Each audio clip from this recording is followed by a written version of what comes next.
Good evening and welcome to News Channel 8. I'm Jerome Aegean, and these are some of the top stories we have for you tonight. 2 men ambushed and killed on St. Croix. 1 more fights for his life. A St. Thomas mother does the unthinkable. And Senator Alicia Chucky Hansen to the rescue again. These stories and more up next on News Channel 8.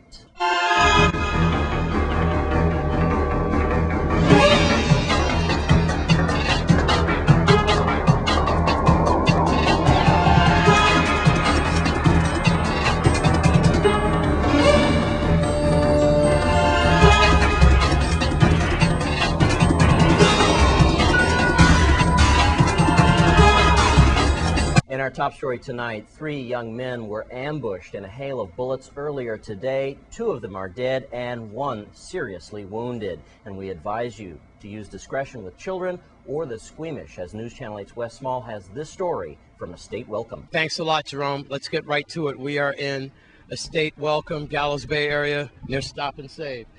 Here with Public Information Officer Ms. Melody Rames from the VIPD. Unfortunately, it looks like we've had a double homicide and another one wounded.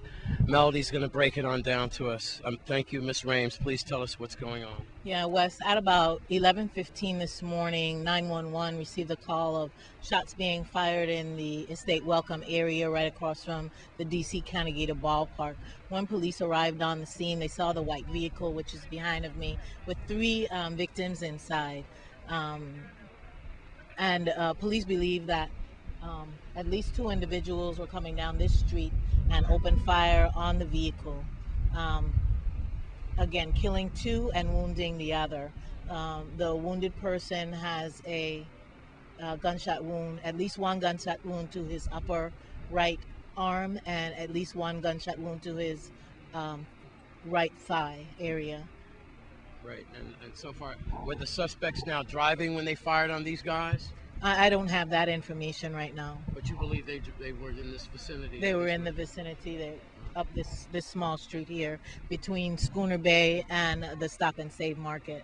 All right. What is the public supposed to be advised of then for the rest of this evening? Well, on this? I've been in contact with the acting commissioner Raymond L. Hyman, and his statement is that we're going to be putting all available resources of the Virgin Islands Police Department on St. Croix to combat this growing trend of people getting killed on this island. He says enough is enough, and we're going to get a handle on this. We're going to at least put together all of our resources to work specifically on this problem of the growing murder rate on St. Croix. Okay. Any ages yet? Of course. I don't have any additional information. Okay. I gave you all the information I have. Okay. Miss Melody Rames, Public Information Officer then. As always, if Melody Rames, Public Information Officer, has more information like the next of kin and the ages or any information on the suspects, we will certainly do that for you. All right. Let's rewind the tape. Here's what's going on. In the last 8 days in our territory, we have 5 people murdered, at least, on record. The wounded rate goes probably between 20 and 30. Now the homicide rate, I've lost count once again. It was 36 in all, 12 for St. Thomas, 20 and 24 for us. Now we're at like 26, probably 27 for us. Now we have 2 young men shot dead in that white vehicle that was over there, and that it's still careened in front of Stop and Save. 1 victim was shot twice, like Melody Rames said, in his arm and his thigh. He ran into the store, and then he was able to be accompanied by ambulance to Juan Louis Hospital. For now you're caught up.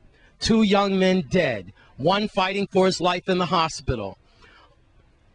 And a lot of people here just shaking their heads with the same expression that I have tonight. Why? And where are the guns coming from? Near D.C. County Gator Ballpark and Estate Welcome. I'm Wes Small for News Channel 8. Thanks, Wes. Also tonight, we understand that shots were fired in the Williams Delight area. However, we have no facts on that story as of yet. We will bring it to you as news unfolds there.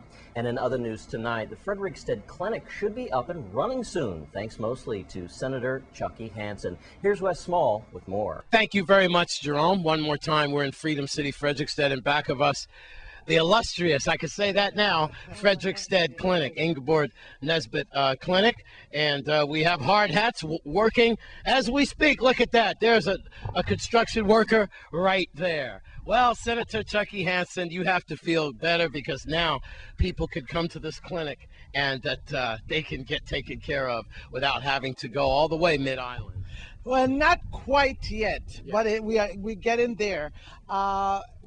Thanks to Channel 8, I must say. I can't help but say that because you all pick up this issue with me. You saw the significance of covering it. I mean, we could give things to a reporter, they do nothing with it. Remember when we were there before, it was horrible. Oh, yeah, it was. In fact, it was close. We started when it was close. Yeah. And I think jointly we have pushed. I thank the community, especially the Adelsville employees that also came forward and said we need this clinic. Nothing is happening at the clinic. We spoke with the employees that are at Kings Hill. They want to come back home. But most significantly is all these people from the Frederickstead district about to get their clinic back.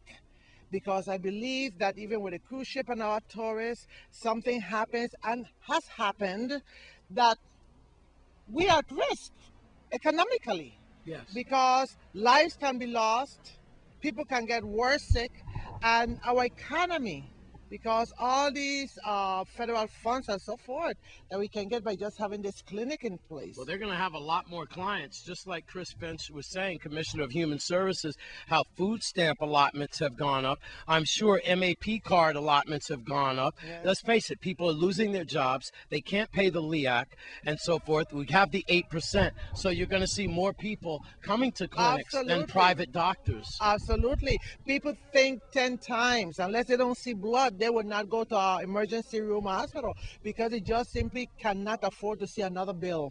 That's right. Come to their boxes. So this should be in place. They're in there working. Yes. Hey, hands up, guys. Thank you. Thank you. Yeah. All right. Yeah. We should be able to see something here by November of this year. And hopefully everything else will fall into place. Well, I would also like to see the building next door get repaired. Okay. Okay, So that's our going to be next very target important. project. Oh yes, because after you have this so beautiful, you want to make sure that the next building complements what we have before us. Will you give us a quick update on the LEAC? Oh, of course, we were in court again just 2 Fridays ago, and the court again sent back the Public Service Commission to comply with some other requirements that they need to in order to get this thing rolling. Senator Lisa Chucky Hansen in Freedom City, thumbs up to the workers, and you clients and you workers inside the clinic should be in there soon, and hopefully with good health as well. In Frederickstead, back to your constituents meeting. I'm Wes Small for News Channel 8. And we want to thank Senator Chucky Hansen for making that statement tonight. And more news to report tonight. Sad news. Again, remember Cara, the puppy that had hot oil thrown on her last night, in Wes Small's heartbreaking story of abused pets. Cara, unfortunately, did not make it through the night. She sadly passed away from her attacker's deadly abuse. Perhaps Cara's death won't go in vain. Please report animal abusers to the proper authorities. And when we come back from this break, a mother on St. Thomas does the unthinkable, plus your Caribbean report. Stay with us on Channel 8.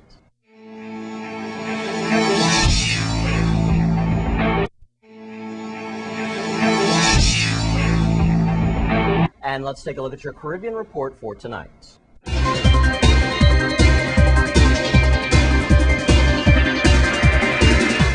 In your Caribbean report tonight, we start on St. Kitts and Nevis, where the St. Kitts and Nevis police have made their first arrest under the new recent Gang Prohibition and Prevention Act of 2011. Joel Phillips of Shadwell Housing and Vernon Elliott of St. Johnston were arrested on Friday and charged with the offenses of being members of a gang and preventing a person from leaving membership of a gang. Both will face 10 to 25 years in prison if convicted. Both were charged under Section 3 of the new Prohibition Act, which stated that any persons who forms or attempts to form a gang or states that they they are in a gang, commits an offense and shall be on liable conviction to imprisonment term of 10 years. The Gang Prohibition and Prevention Act was passed unanimously under the St. Kitts and Nevis National Assembly on September the 2nd, 2011, and assisted by the Attorney General on September the 22nd of 2011. And turning now to St. Lucia, where it is still a waiting game as to whether or not they will use stamp or pencil balloting for the upcoming elections. 5 months and a few weeks after the proposals were referred to the Attorney General's office for the legislative amendment in the House of Assembly, with no action from the government. Despite having met several times in Parliament, it seems that St. Lucians may vote the traditional way, putting a cross on a ballot of paper with a pencil. The delay, or the lethargic response by the government to the Commission's proposal to amend the Elections Act, has not produced any outbursts from the Commission. However, one commissioner, speaking in personal capacity, said he would be very disappointed if the proposals were not acted on by the government. And finally, in Jamaica, history was created on Sunday when 39-year-old Andrew Michael Holness was sworn in as Jamaica's youngest Prime Minister. In a 90-minute ceremony presided over by the Governor-General, Sir Patrick Allen, and attended by some 4,000 guests, the country's first Jamaican head of government, born in the post-independence era of 1962, took the oath of allegiance and office before being presented with the instrument of office as the nation's 9th Prime Minister. The changing of the guard also saw the standard of the outgoing Prime Minister, Bruce Golding, being lowered and replaced by Holness, thereby completing the transition.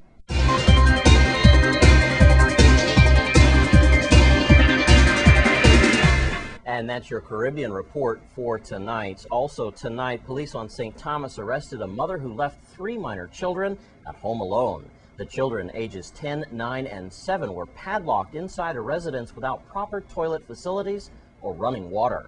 The mother, 30-year-old Janila Jackson of Hospital Ground, was arrested at about 10 a.m. Friday, October 21st, and charged with parental neglect and domestic abuse. And also coming out of St. Thomas, another angry mother. Here's Melody Rames with details. Police on St. Thomas arrested Yolanda Dolphin, age 36, of Estate Bavoni, was arrested at about 1:30 p.m. on Friday. Police said she slapped her daughter and assaulted her with a broomstick and a hanger. She also threatened to cut her hair with a knife. The incident happened at Dolphin's residence. Bail was denied due to the domestic violence law, and they were remanded to the Bureau of Corrections pending further court action. Thanks, Melody Rames of the Virgin Islands Police Department. Also, police need your help in finding the missing St. John woman. Here's Melody Rames with the details on that. Police on St. John continue to actively search for 21-year-old Sierra Samantha James, who was reported missing by her family on Thursday, October 13th. St. John Deputy Police Chief Darren Foy said several areas of the island have been searched by officers with canine dogs, and the search is continuing. He said, "My officers have been searching for Miss James every day since she was reported missing. In one area, the dogs detected a foul odor, but the source turned out to be a dead animal." The deputy chief urged the community to validate any rumors or unverified reports they may hear regarding the whereabouts of Miss James by calling his office or the public information officer. Deputy Police Chief Foy urged the community to call police with any information they may have on the missing person. Anyone who saw her on the day she was last seen, or anyone who may have any other information, no matter how insignificant it may seem. That information may be the key police need to solve this case. If you have any information, please call Crime Stoppers USVI at 1-800-222-TIPS, the Leander Jurgen Command at 693-8880, or you can call 911. And when we come back from this break, news about the Emperor Haile Selassie. Stay with us on Channel 8 News.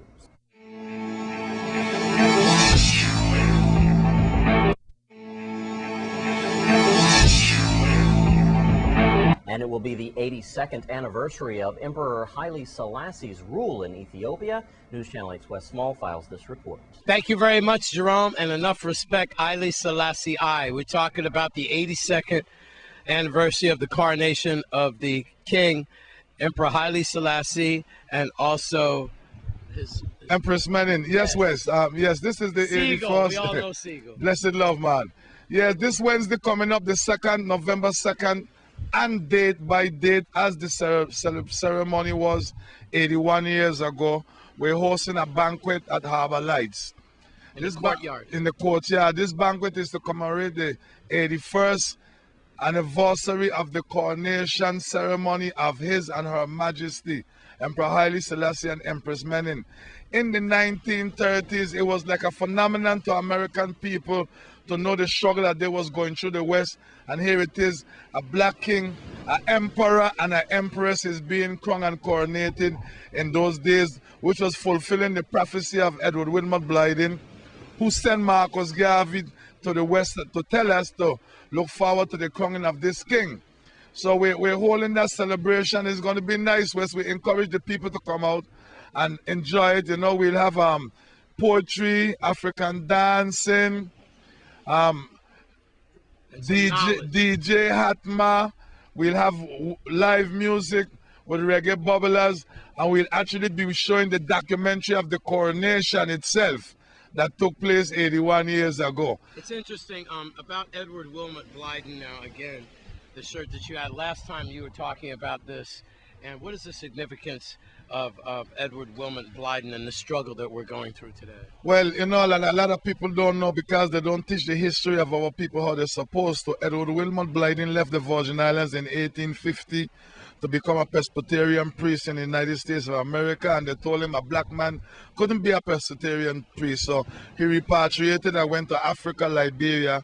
He saw 13,000 Americans trying to colonialize Liberia and started a serious revolution for independence and became a very great leader. He wrote a book named Black Man and Christianity and Islam, you know, but most of all, he's the father of Pan-Africanism. He's the founder of reparations and repatriation. You know, and it's right out of the Virgin Islands that he came.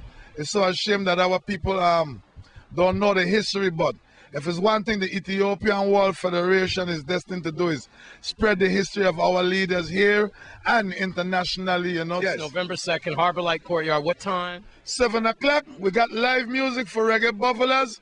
We got DJ Hatma. We got the Yucca dancers. We got poetry with Brother Ayami and some other poets. And we have the live video of the coronation showing. While all of this is going on, you can feast on a large variety of holistic vegetarian food. Okay. So bring out your empress, bring out your wife, bring out your sister, okay, bring out a friend. Come and get more acquainted with knowing yourself. All right. Bless. Thank you. A lot to digest there, but November 2nd, we'll see you there, Harbor Lights Courtyard. With Seago in Frederickstead, Freedom City, I'm Wes Small for News Channel 8.